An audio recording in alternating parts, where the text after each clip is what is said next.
حضرات، نئے سال کے عنوان پر جب لوگ جمع ہوتے ہیں اور بہت ہی دکھ کے ساتھ کہنا پڑتا ہے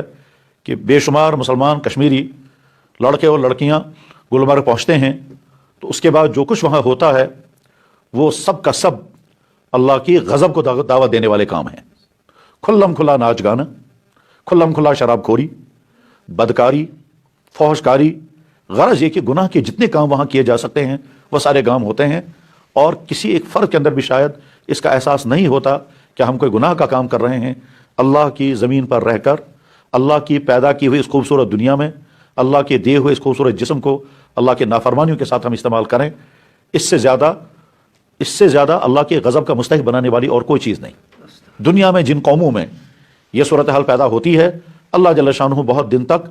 اس کو برداشت کر لیتے ہیں۔ حدیث میں ہے، اللہ کے نبی علیہ السلام نے فرمایا، ما احد اصبر من اللہ سے زیادہ برداشت کوئی نہیں کرتا۔ اللہ تعالیٰ شانہ برداشت کرتے ہیں، لیکن جب کوئی قوم حد سے گزر جاتی ہے تو اس کے بعد پھر اللہ کے فیصلے آتے ہیں اور پھر ان قوموں کو تباہ کرنے کے اسباب جمع ہو جاتے ہیں۔ جن چیزوں سے کسی قوم کو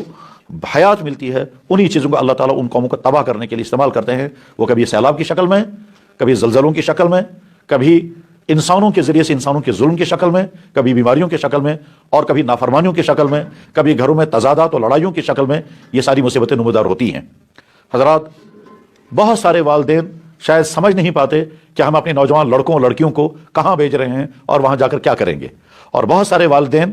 شاید